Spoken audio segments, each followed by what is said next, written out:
आज देखता हूँ क्या पागल घर में हो क्या रहा है। मैं राकेश पांडे, इस एपिसोड का राइटर डायरेक्टर। दुनिया की सारी गिनतियां जो हैं वो एक से शुरू होती हैं, लेकिन शून्य की खोज, जीरो की खोज भारतीयों ने की थी। इसलिए हमारा ये एपिसोड शून्य से जीरो से शुरू होगा और देखते हैं जीरो में होता क्या है। ये बरेली के धानु हमारे इस पागल घर में आए हुए हैं। शून्य पर आज चर्चा करेंगे, जीरो पर चर्चा करेंगे, बिंदु पर चर्चा करेंगे। ओम बिंदु ही है, बिंदु के स्वरूप में है। आपका क्या विचार है धानु जी? सर, मेरा विचार क्या है कि शून्य एक महाशक्ति है। शून्य से ही हर चीज प्रकृति भी इस चीज से निकल के आई है। जो एक एक शब्द निकला है इस शून्य से ही निकला है। शून्य महा है। शून्य असंख्य अवतारों का ही जन्मदाता है। शून्य राम लक्ष्मण सीता जितनी भी देवी देवताओं का ने जन्म लिया शून्य के आधार पर लिया है। अगर शून्य ना होता तो ये पृथ्वी क्या प्रकृति ही नहीं होती।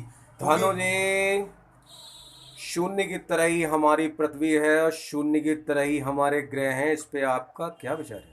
अगर पहचान तौर पर शून्य की बात करें तो शून्य एक हमारा चंद्रमा भी शून्य की तरह दिखता है, सूरज भी शून्य की तरह दिखता है, बुध भी दिखता है, शुक्र भी दिखता है, शनि भी दिखता है। आल ब्रह्मांड में जितने भी ग्रह हैं वो सारे शून्य शून्य की तरह दिखते हैं। क्यों? शून्य गोल होता है। अगर देखता एक आम परिभाषा में देखा जाए, आम जन की परिभाषा में देखा जाए, शून्य सब समझते हैं शून्य शून्य गोल होता है, शून्य कुछ नहीं होता। मगर शून्य एक दो पहलू होते हैं। दानो जी, हमारे वैज्ञानिकों ने कहा है कि कण कण में भगवान है, तो क्या कण शून्य ही भगवान है? वही शून्य है। मैं उसी की बात कर रहा हूँ सर। प्रकृति ने ही जन्म लिया है शून्य से।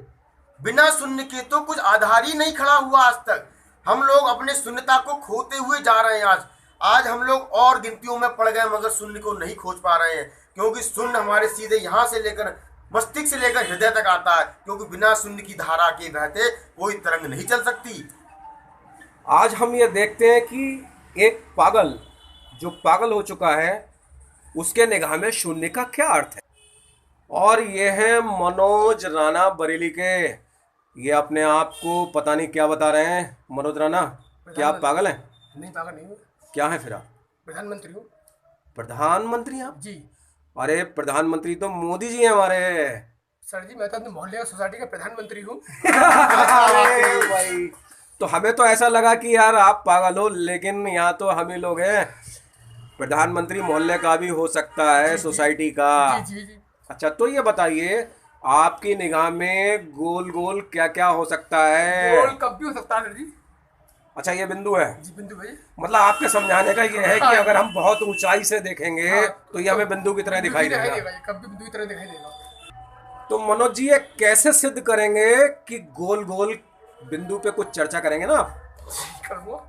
हाँ, बताओ क्या क्या चीजें गोल हैं? जैसे कि मेरे पास आपकी निगाह से क्या गोल है? जैसे कि मेरे पास ये सिक्का भी गोल है। सिक्का गोल है ये। अरे भाई, सिक्का तो होता ही गोल है। अच्छा सर जी, ये स्टूल भी गोल है, देखो। अरे हाँ हाँ हाँ, यस यस यस, गोल है। स्टूल भी गोल है। और तुम्हारे पास कोई और आदमी है क्या? जी जी, ये स्टैंड भी सर जी गोल है। तो गोल गोल है ये। अच्छा, यानी ये भी बिंदु है, ये भी गोल गोल है, ये भी शून्य है। हाँ, ये भी शून्य है। ये भी शून्य है।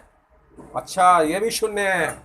आपके पास कोई और आदमी आपकी सहायता के लिए? और छोटो जय बोलेगी तम जम देखिए अपना आया। देखो सर जी, ये भी गोल है सर जी। हाँ हाँ और हाँ ये भी गोल है। हाँ, ये भी बिंदु की तरह है। और ये से बिंदु की तरह है। हाँ, जब हम ऊंचाई से देखेंगे तो ये भी बिंदु की तरह लगेगा। और बिंदु की तरह है। बेटा, चाय लाए तुम? इधर क्या लाए? अच्छा अच्छा अच्छा, ठीक ठीक। धानु जी, कुछ और बोलना चाहेंगे शून्य पे? लोग समझते हैं शून्य बेकार चीज होती है, मगर एक सिक्के के दो पहलू होते हैं। जैसे सिक्का हम लेते हैं, उसके एक तरफ सन होता है, एक तरफ सिक्का होता है। इसी प्रकार शून्य अपार शक्तियों का भंडार है, ना कि कुछ नहीं। कुछ नहीं का मतलब उसका अगर उल्टा करते हैं, हम लोग विलोम शब्द की बात करते हैं, तो वो एक कुछ नहीं का मतलब बहुत कुछ, यानी कि बहुत भंडार से भरा हुआ शून्य। शून्य खाली जगह भी तो हो सकती है, आकाश भी तो शून्य है। उसके अंदर कई ब्रह्मांड पल रहे हैं साहब। वो शून्य नहीं, अपार ब्रह्म उसके अंदर पल रहा है, शून्य के अंदर। जिस आकाश गंगा में, जिस होल में सारी और तारे वारे सब समाहित हो जाते हैं, वो भी शून्य की तरह है, वो भी गोल है। तो शून्य ही शून्य है, शून्य ही परमात्मा है, शून्य ही देव है। Yes role. यार मैं तो पागल घर के अंदर पागलपंती देखने आया था। ये तो देखकर मैं हैरान हो गया कि पागल घर के अंदर भी ज्ञान की धारा बह रही है। और आज मुझे पहली बार पता लगा कि शून्य की जो खोज है वो भारतवर्ष में हुई थी, हमारे भारत में।